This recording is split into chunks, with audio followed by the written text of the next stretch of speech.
نبی نے فرمایا کہ جب لوگ جنت میں جا رہے ہوں گے، اویس بھی جا رہا ہوگا، دروازے کے قریب اللہ فرمائیں گے باقی سب کو جانے دو، اویس کو روک لو۔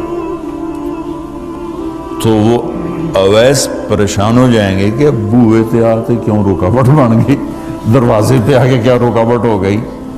تو وہ کہیں گے یا اللہ آپ نے مجھے کیوں روکا ہے؟ تو اللہ تعالیٰ فرمائیں گے پیچھے دیکھو۔ پیچھے دیکھیں گے تو جہنم کے لوگ کھڑے ہوں گے، مجرم۔ کہیں گے اویس تو نے مجھے خوش کیا ماں کی خدمت کر۔ کیا کہا؟ ماں کی خدمت کر کے۔ جو بیچاری مائیں ذلیل ہو رہی ہیں، یہاں زیادہ ہوتی ہیں، پاکستان میں کم ہوتی، پر ہوتی وہاں بھی ہیں۔ اسی سفر میں کتنی ماؤں کے اتنے پرچے آئے کہ میرا بیٹا شراب پیتا اور پھر مجھے گالیاں نکالتا۔ بھر گئے میری جیبیں پرچوں سے، کیونکہ مستورات بھی بیان میں آتی تھی، تو ہر بیان میں کوئی نہ کوئی پرچہ آیا کہ میرا بچہ مجھے گالیاں نکالتا ہے، شراب پیتا ہے، زنا کرتا ہے، پھر مجھے گالیاں نکالتا ہے۔ تو یہاں زیادہ ذلیل ہیں، ہمارے ہاں بھی کوئی کم ذلیل نہیں ہے۔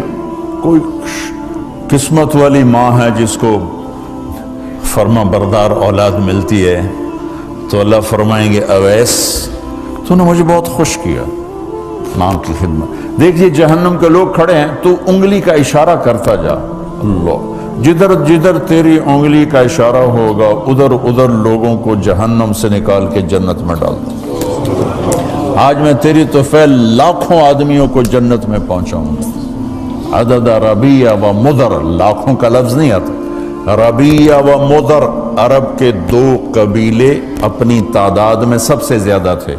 تو اللہ تعالیٰ کہیں گے اویس آج تیری طفیل جتنا ربیہ اور مدر دو بڑے قبیلوں کے لوگ ہیں، اتنے مجرم آج تیری طفیل جنت میں ڈال دوں۔ سبحان اللہ اکبر۔ جب میرے رب نے مقام بخشا کہ عمر اور علی سے کہا جا رہا ہے دعا کروانا، اور جنت کے دروازے پر کھڑا کر کے فرمایا جا رہا ہے پیچھے نظر دوڑا، دیکھ جتنے جہنم کے لوگ کھڑے ہیں، اشارہ کر تیرے طفیل آج ربیہ اور مضر کی تعداد کے برابر لوگوں کو جنت میں ڈالوں۔ ایک اور واقعہ بھی سناتا ہوں۔ آپ نے فرمایا میں آج رات جنت میں گیا۔ ایک تو معراج ہے جو جاگتے ہوا، خواب میں تو بہت دفعہ ہوا، آج رات میں جنت میں گیا۔ میں نے آواز سنی قرآن کی تلاوت۔ میں نے پوچھا یہ کون تلاوت کر رہا ہے؟ ان کا جی یہ حارثہ بن نعمان ہے۔ تو آپ نے کہا حارثہ بن نعمان؟ وہ تو مدینے بیٹھا ہے۔ دیکھو آپ کو سنانے کے لیے مائک لگا ہوا ہے اوپر، تھوڑے سے لوگ آپ، اور حارثہ کی آواز جنت میں جا رہی ہے اور وہ مدینے بیٹھے ہوئے ہیں، 7 آسمان پار کر کے آواز جا رہی ہے۔ وہ کیسے پوری جنت میں اس کی آواز کیوں آ رہی ہے؟ کہ یا رسول اللہ انہوں نے ماں کی ایسی خدمت کی ہے کہ اللہ تعالیٰ نے خوش ہو کر کہا ہے حارثہ جب قرآن پڑھے ساری جنت کو سناؤ، ساری جنت کو سناؤ۔ اچھا کیسی خدمت کرتے تھے؟ ماں کی کیسی خدمت کرتے تھے؟ ان کے کپڑے بیوی سے نہیں دھلاتے تھے، خود دھوتے تھے۔ ہم لوگ اپنی بیویوں پہ ڈنڈا چڑھا کے کھڑے ہوتے، میری ماں دے کپڑے دو، میری ماں دی روٹی پکا، میری ماں نو چاہ بنا کے دے۔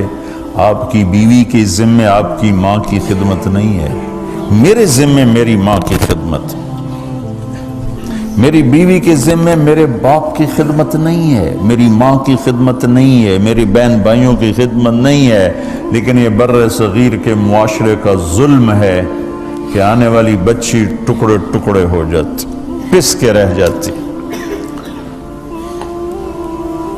اور ایک ظلم و ستم کی چکی میں وہ قیمہ بن جاتا۔ ساس کا ظلم، سسر کا ظلم، خامد کی بہنوں کا ظلم، بھائیوں کا ظلم، تانے بولیاں، اس بیچاری نے بچے کیا پالنے ہیں، وہ تو روتے روتے زندگی گزار دیتی۔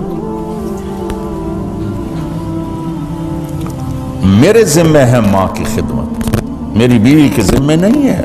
پوچھو مفتیوں سے، ماں کے لیے کیا کرتے تھے؟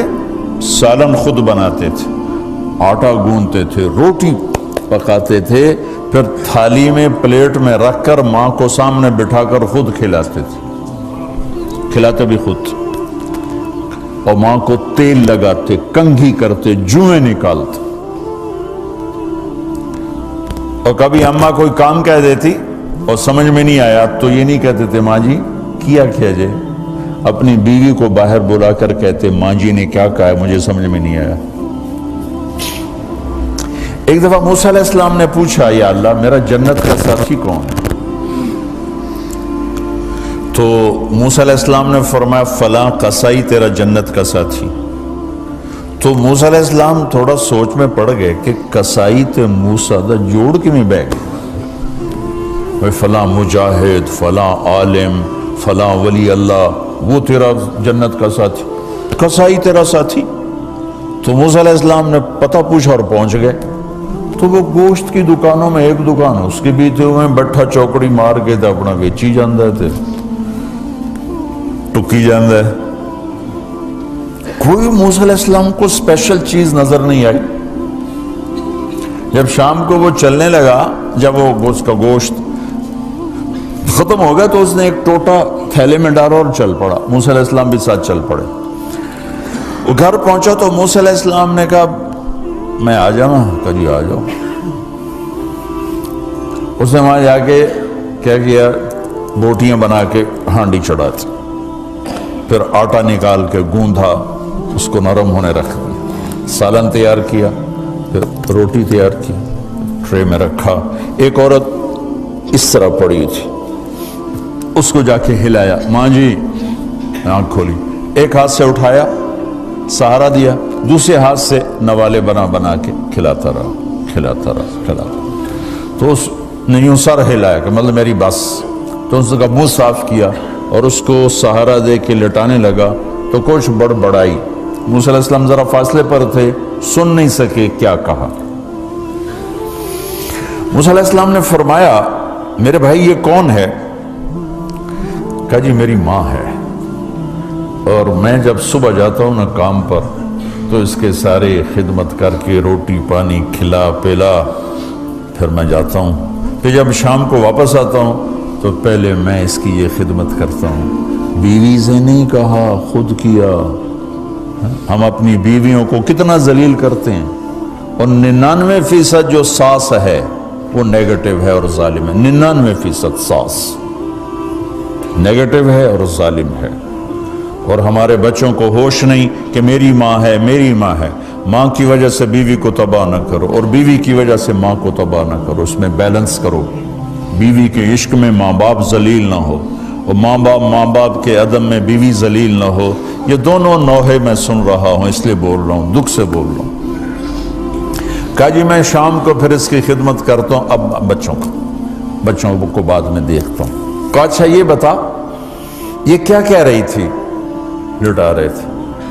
کہنے لگا جی بس ماں جو ہوئی جب بھی خدمت کرتا ہوں تو کہتی اللہ تجھے جنت میں موسیٰ کا ساتھی بنا۔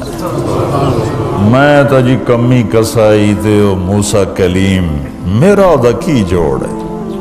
میں کہا پترا تیرا جوڑ بنا چھڑے تیری ماں۔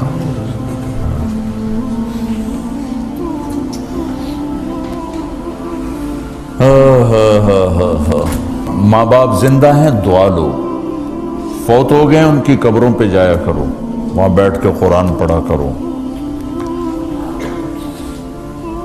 جو بچہ پڑھے گا وہ اتنا طاقتور ہو کے ماں باپ کو لگے گا، اگر وہ فوت ہو چکے ہیں،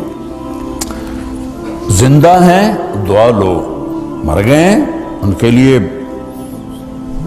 ان کی قبر پہ نہیں جا سکتے ہو، یہاں کی زندگی بہت تیز ہے، کبھی تو جایا کرو، کسی ویکنڈ پہ چلے جایا کرو، کسی اتوار پہ چلے جایا کرو، کسی ہفتے کو چلے جایا کرو، مہینے بعد 2 مہینے بعد، سال میں 1 دفعہ سے، کہ یہ ان کا حق ہے، ان کا حق ہے. اور ابن القیم رحمۃ اللہ علیہ نے ایک واقعہ لکھا ہے کہ عبداللہ بن مطرف رحمۃ اللہ علیہ نے خواب دیکھا کہ قبریں پھٹیں اور لوگ نکلے اور کوئی چیز ایسے اٹھا رہے ہیں، ایسے اٹھا رہے ہیں، ایسے اٹھا رہے ہیں. ایک آدمی نکلا اور جا کر ایک درخت سے ٹیک لگا کے بیٹھ گیا. یہ اس کے پاس جا کر کہتے ہیں بھئی آپ کون لوگ ہو؟ وہ کہتے ہیں ہم ایمان والے ہیں. کہ یہ کیا ہو رہا ہے؟ کہ جو رشتہ دار ثواب بھیجتے ہیں یہ وہ اکٹھا کر رہے ہیں. کہ تم کیوں نہیں اکٹھا کر رہے ہو؟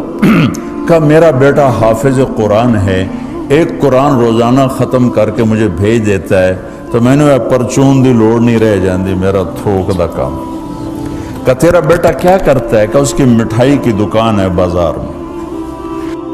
آنکھ کھل گئی، صبح ہوئی تو پہنچ گئے، بازار کھلا، دیکھا تو ایک نوجوان بیٹھا ہوا اور مٹھائی بیچ رہا اور ہونٹ ہل رہے ہیں. پہلے اس کو نہ چیک کرتے رہے، پھر اس کے پاس آئے، بیٹا تیرا نام کیا ہے؟ وہی نام تھا جو خواب میں سنا.